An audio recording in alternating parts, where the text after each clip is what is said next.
Hey guys, it is me, Laura, and we are wrapping up, well, we have wrapped up kind of our unit study on Jamestown. So I thought I would share with you guys what we've done here. So let me flip this camera around. I'll show you a few things. And I'm also going to put the link down here because I keep getting questions in my videos for the lesson plans for all of the history units that I'm using. So everything that I mention here will be listed in that link under the Jamestown unit. So all the resources and everything will be there for you. So let me go ahead and show you what we used. A major portion of our learning is books. So these are the books that we used. The main books I would say that we had are these four here. So we have one on Captain John Smith, the chapter book, Jamestown New World Adventure, and two on Pocahontas.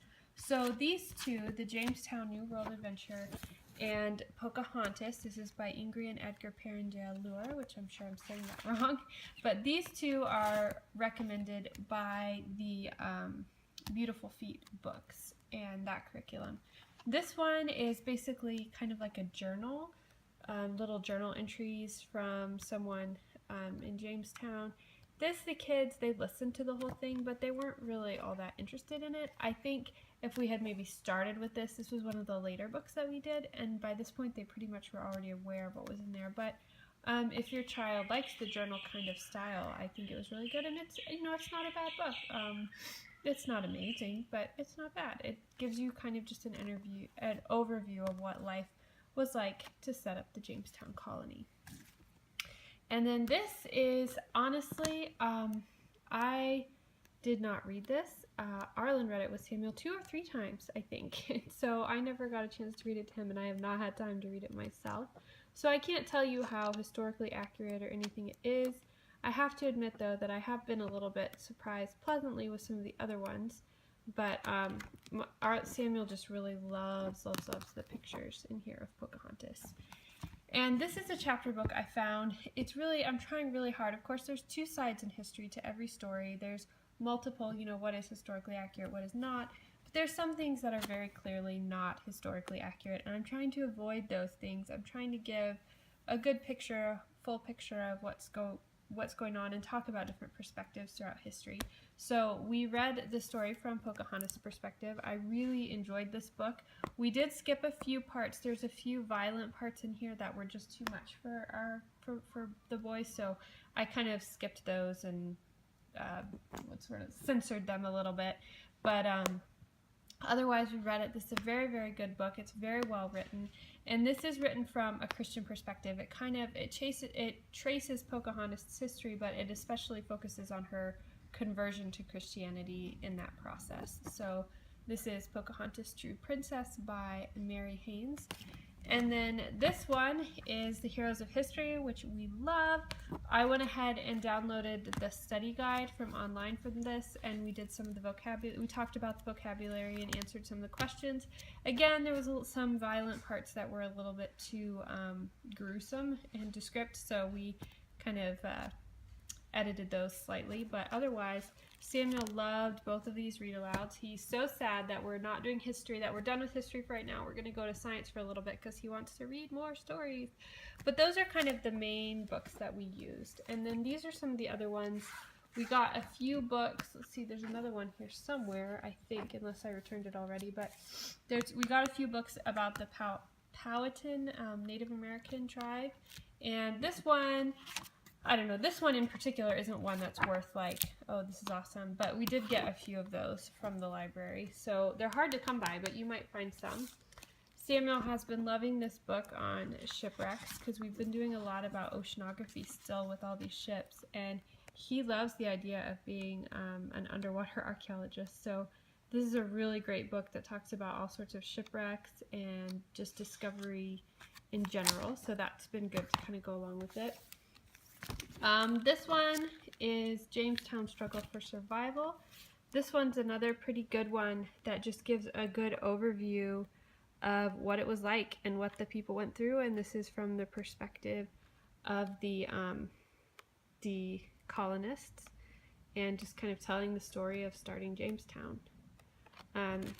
And then this one is another deep sea one, Oceanology. This was a lot of fun.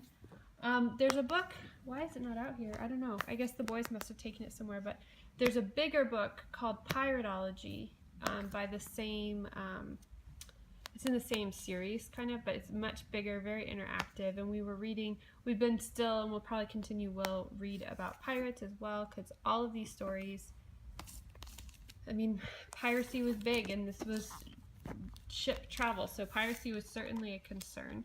Okay, this is one, the boys were not interested in reading this, but the pictures in it are really, really good.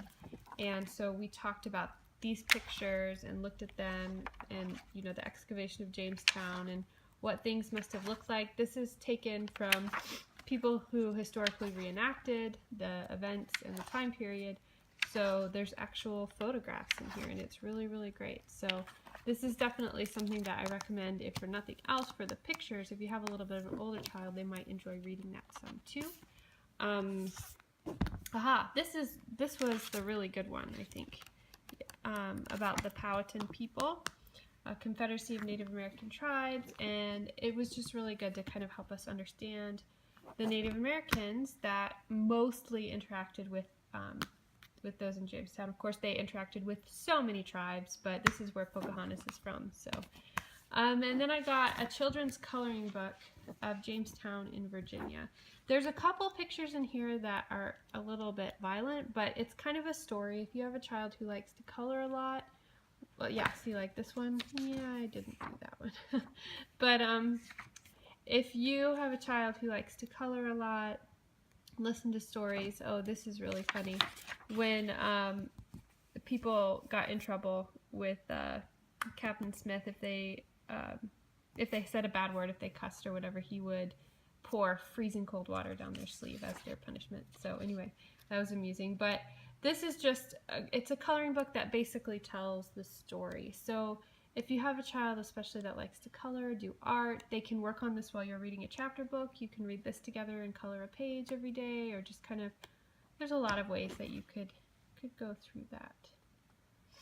And then we also did the drive-through history on Jamestown, which the boys really liked. And before we move on to all of the special activities and things that we did, let me look. I have here the lesson plans, so I want to make sure.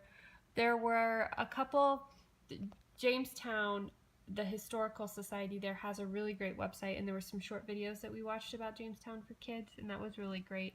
And we looked at some stuff about the excavation of Jamestown, and we looked at some of John Smith's maps. But there was this cool game that by National Geographic that we really enjoyed.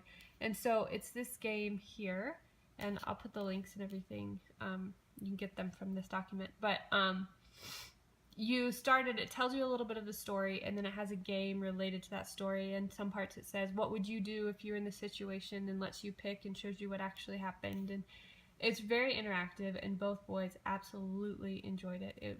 One of my favorite resources for this unit for sure.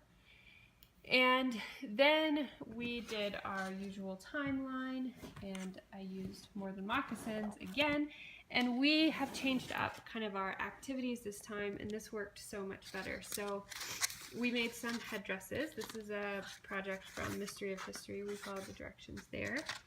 And each activity I printed the directions out and put everything we needed into a plastic bag.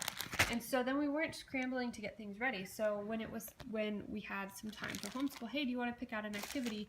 We did, and we did way more of these kinds of activities than we ever had. So we made the headdress, and then this was also an activity from Mystery of History where we made chains and pretended what it would be like to be John on the ship when he was chained up, what that would be like, and we talked about that a little bit. And then these are just maps that we referenced. We didn't fill them out. There's several maps in here that we referenced all throughout the unit. And this is the first time we didn't actually do the 3D map, and now we still may, because I'll leave this unit out. I'll leave all of this stuff out while we do our science unit, and I'm not actually going to replace it until we start our next unit, which will be the Mayflower and the Pilgrims. But so we may still do this, I don't know, but it was there available. This, we talked about he who doesn't work doesn't eat, and we talked about trying that in our house for a couple days, but the boys did not like that idea, so we didn't do it. And then this is a game where we tied these onto little wooden dowels, and you try and catch them on your pencil or on the dowel. And this is a game similar to what the Native American tribes in the area would have played. So that was really fun. And then we have I have pulled out our book of centuries, and we have started putting everyone in here. It is a visual timeline. Let's see if I can find the ones that we did to kind of help kids get a picture for who's where and what's what. Samuel's starting to put people and things together. So see, here we have Christopher Columbus. He told me what to draw here. And you discovered America. You put the events on this side and the people on this side. And so we added John Smith, but we haven't drawn anything yet. I think maybe Samuel didn't want anything drawn. And we have Pocahontas here in Jamestown colony established. Samuel drew the colony there. So we've started working on this as well in our history, and that has been a lot of fun. So that is pretty much what we have done for this unit. Of course, let me know if you have any questions or ideas or things that you are doing to learn about Jamestown. Let me know in the comments below. Hopefully, here in the next few days, I will get a video up about what we did for our astronomy unit study, which was for science. We have finished that up. I don't have a lot of footage, and I don't have as much stuff to show because we've just rotated out a lot of stuff in the library, but I'm happy to share with you what we did and what footage I do have if you're interested. And now we're right in the middle of a unit study on chemistry, which the boys are having so much fun with, because that means we get to do lots of chemistry experiments. And then in a few weeks here, we will start our unit study on the Mayflower and the Pilgrims. And that is pretty much it. Let me know if you guys have any questions, and I'll talk to you later. Bye.